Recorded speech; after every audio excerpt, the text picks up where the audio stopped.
애터미 인문학 산책을 함께 하시는 애터미 가족 여러분, 안녕하십니까? 김성곤입니다. 이번 강의는 중국 고전에서 배우는 소통이라는 주제하에 마지막 강의입니다.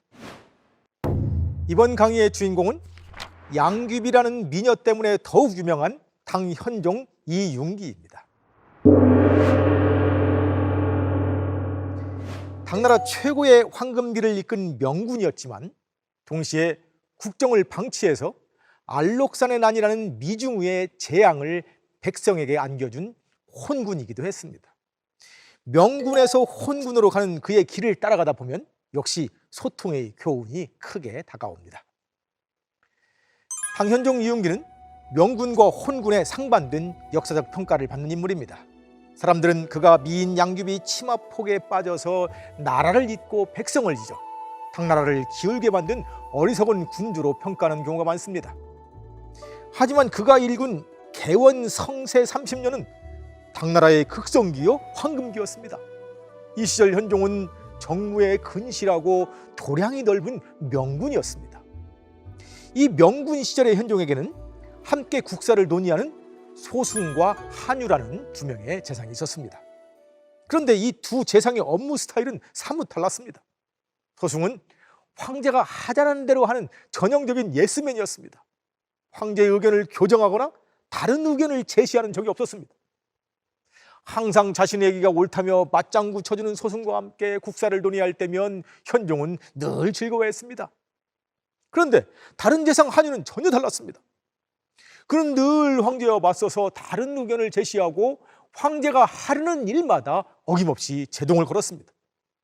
이런 한유와 함께 국사를 논의할 때면 현종은 항상 불쾌해하고 불편해했습니다. 한 번은 이런 일이 있었습니다. 만년현에 현유를 지내고 있는 이미옥이라는 관리가 죄를 지었습니다. 현종은 그를 먼 영남 땅으로 유배를 보내도록 특별 조치를 내렸습니다. 그러자 한유가 반대하며 나섭니다. 폐하! 이미옥은 그저 지방의 미관 말직에 불과하고 그가 범한 죄도 사소한 것입니다. 지금 조정에는 중대한 범죄를 저지른 대신이 처벌도 받지 않은 채로 버젓하게 조회에 참여하고 있습니다. 큰 죄는 눈 감아 주워 모른 척하면서 작은 죄는 따져서 중하게 처벌하는 것은 옳지 않습니다. 현종이 물었습니다. 조정에 있는 큰 죄인이 누구란 말이요? 한유가 격한 음성으로 말했습니다. 금호 대장군 정백호는 폐하의 은총에 기대어 막대한 재물을 축제하였으니 그가 누리는 가혹과 거마의 화려함이 황제와 맞먹을 정도입니다. 먼저 정백헌을 치죄하신 연후에 이묘옥의 죄를 물으시기를 청하옵니다. 대장군 정백헌은 현종의 총애를 받던 대신으로 당시 현종 측근인 환관 고력서와 연대해서 권력의 실세로 군림하였던 자입니다. 그런 자를 비난하는 한유의 의견에 현종이 동의할 리가 없었습니다. 그건 말도 안 된다며 손사래를 치는 황제에게 한유가 결연하게 외칩니다. 폐하께서 정백헌을 징치하지 않으시면 저 또한 결단코 이묘옥을 유배 보낼 수 없습니다. 완강한 한유의 태도에 기가 질린 현종이 이묘옥을 치죄하려던 당초의 계획을 포기할 수밖에 없었습니다. 이렇듯 매사의 황제를 곤욕스럽게 하는 한유에 대해 여러 신하들이 재상을 교체할 것을 주장하였습니다.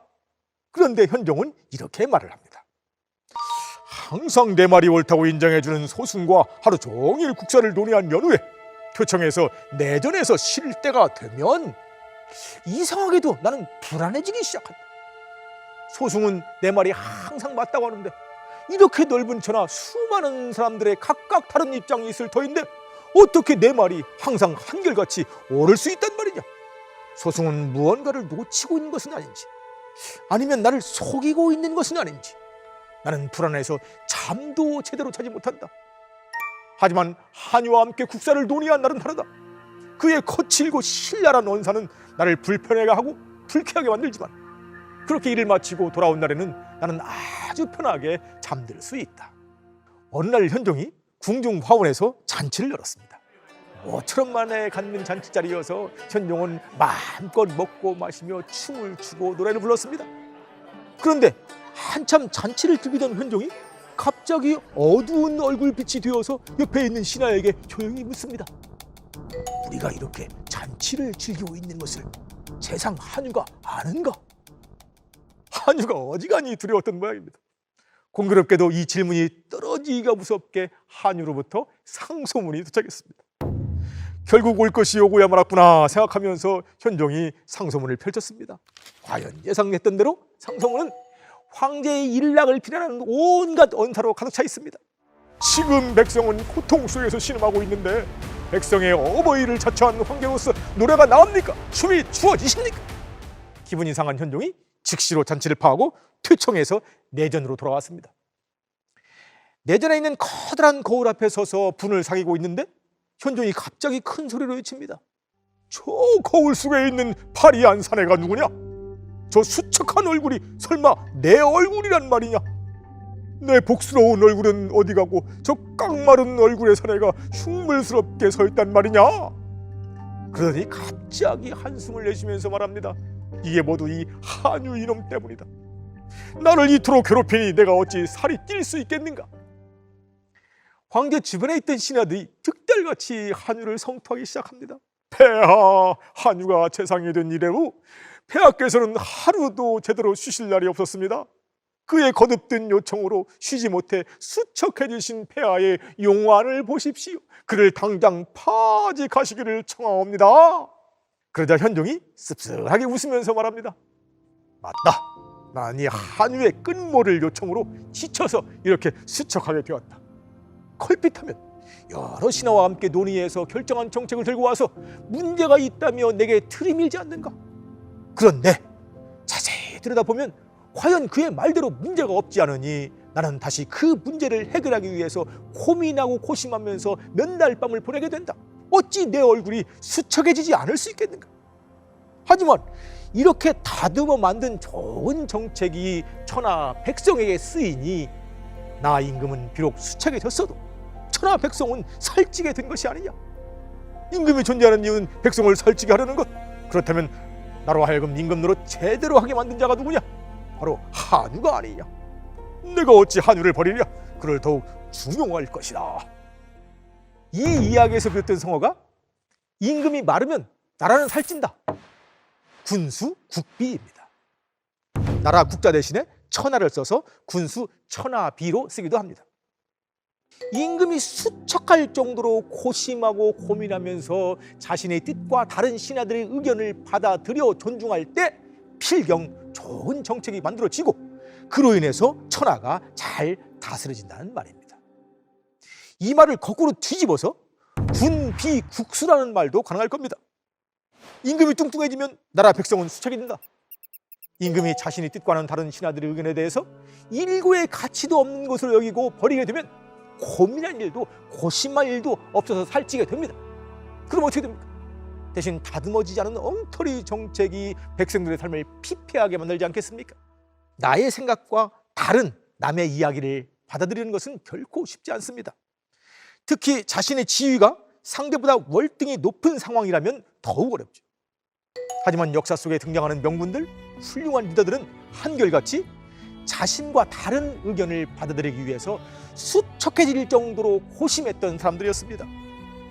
훌륭한 리더에게 있어 고민과 고심은 숙명입니다. 남의 다른 의견을 수척하게 될 정도까지 고심하며 받아들여서 명군으로 우뚝 선 당현종. 그가 이끈 최고 황금기 개원성세의 찬란함이 오히려 독이 되었을까요? 당현종은 자신의 정치적 성과에 도취해서 자만심에 빠지게 되고 국정에 소홀하게 됩니다. 양귀비 치마폭에서 나라를 잇고 백성을 잇습니다. 국가적 현안에 대해서 군신들의 다양한 의견을 듣고 고심하고 고민하며 결정에 신중하던 당초의 모습은 사라지고 모든 결정을 자신이 신임하는 한 사람에게 의지하여 처리합니다. 이른바 겸청에서 편신으로 바뀐 겁니다. 그가 오로지 편신했던 사람은 당시 국정을 좌우지했던 간신제상 이인모였습니다. 입에서는 꿀이 흐르지만 뱃속에는 시퍼런 검이 있다는 구밀복검의 음흉한 재상으로 유명한 사람입니다. 황제가 오직 이 인모의 말만 듣다 보니까 조정은 이 간신제상의 손에 완전하게 장악이 되어서 주요 요직을 전부 간신배들이 차지하고 능력 있고 덕망 있는 인재들은 전부 퇴출됩니다. 결국 국정이 난맥상으로 흐르고 북방 변경에서 변란이 일어나게 되니 바로 당나라를 쇠퇴하게 만든 알록산의 날입니다. 알록산의 군대가 파죽지세로 쳐들어와서 도성이 곧 함락되기 직전에 황제는 양귀비를 데리고 서쪽으로 피난을 떠납니다. 하지만 얼마 못 가서 황제를 호위하던 금위군이 반란을 일으킵니다. 이토록 휴양한 당 제국을 일거에 망하게 만든 장본인이 바로 양귀비와 그 가문입니다. 양귀비를 처단하지 않는다면 우리 금위군도 움직이지 않을 것입니다. 황제는 어쩔 수 없이 양귀비를 내줍니다. 양귀비는 결국 목 졸려 죽임을 당하고 그곳에 묻힙니다. 알록산의 난의 와중에서 당현종의 오판으로 인해서 발생한 한 가지 비극이 있는데 이 사건 역시 겸청과 편신이라는 오늘의 주제를 돌아보기에 충분합니다. 우리 역사와도 관련이 있는 인물 이야기입니다. 바로 고선지 이야기입니다. 고구려 유민의 후손인 고선지는 당나라 군대의 장군으로 서역의 여러 나라를 정벌해서 이름을 떨친 사람입니다. 당나라 시성 두보가 그를 예찬하는 시를 남길 정도로 유명했던 고선지가 당현종의 부름으로 알록산 반군을 진압하는 군대를 지휘하게 되었습니다. 그런데 황제는 그를 지휘관으로 임명하면서도 그를 믿지 못했던 모양입니다. 이민족 출신의 그가 오히려 알록산의 반군과 내통해서 자신의 적이 될지도 모른다고 생각했는지 자신이 신임하는 변영성이라고 하는 환관 한 명을 파견해서 고선지를 감시하게 합니다. 그런데 이 환관 이놈이 이 전쟁의 와중에서 고선지에게 뇌물을 요구하는 겁니다. 막대한 군수물자 일부를 팔아넘겨서 자신에게 달라는 겁니다. 고선지가 말도 안 되는 소리를 하며 딱 잘라 거절하니 변영성이 앙심을 품고 당현종에게 거짓보고를 올립니다. 이런 중차대한 사안이라면 의당 신중하게 처리해야 했음에도 불구하고 당현종은 자신이 신임하고 있는 환관의 보고라는 이유로 그대로 사실을 믿어버립니다.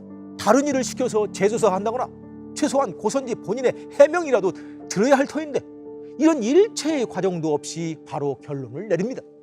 자결을 명하는 겁니다. 이 어이없는 결정으로 훌륭한 장수가 제대로 한번 싸우지 못한 채로 죽게 됩니다. 모두 어리석은 황제의 편신에서 나온 비극이요 불행한 것이죠.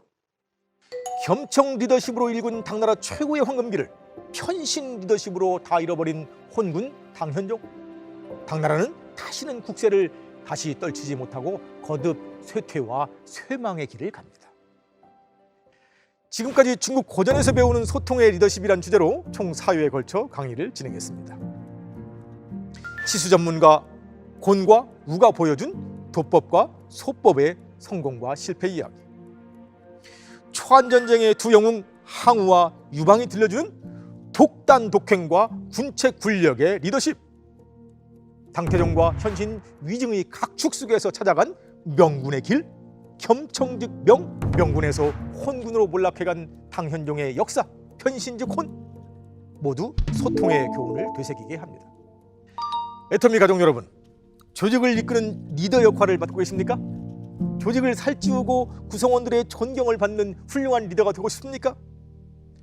다른 의견을 존중하는 겸청의 그 답이 있습니다. 부디 애터미 리더분들 모두 겸청 증명을 마음에 새기시고 소통을 게을리하지 않는 겸청의 리더십으로 성공하는 사업자들이 되시길 바랍니다. 감사합니다.